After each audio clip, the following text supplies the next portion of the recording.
Avec leur visage déterminé et leur démarche quasi militaire, ils défilent devant la crème des agences de mannequins.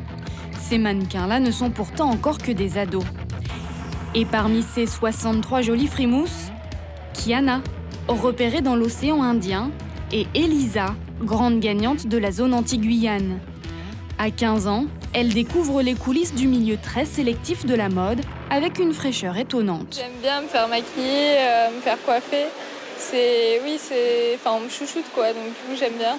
Depuis que je suis petite, j'adore regarder des choses comme ça, donc les magazines, les émissions de télé sur la mode, les mannequins, tout ça. Donc j'ai un peu grandi avec en regardant à la télé, donc c'est vraiment quelque chose que j'ai aimé depuis petite.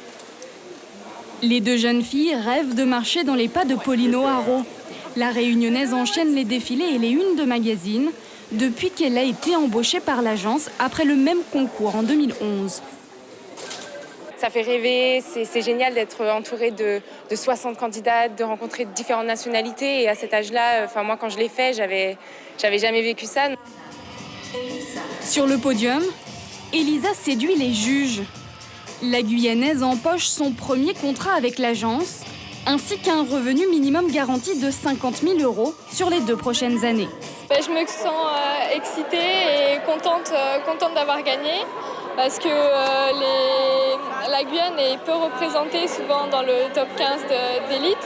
Donc du coup, je suis contente d'avoir gagné. Du haut de son 1,82 m, la jeune Guyanaise peut enfin souffler et retrouver ses proches. On avait du mal à ne pas crier son prénom, Elisa, parce qu'il fallait être discret, mais voilà, on est très très contents. Elle a une bonne mentalité, elle n'a pas la grossette parce qu'elle gagne, c'est très bien. Ça, c'est une championne. Une championne prête à affronter ses premières séances photo officielles avant de pouvoir enfin rentrer à Rémire-Montjoly, en Guyane.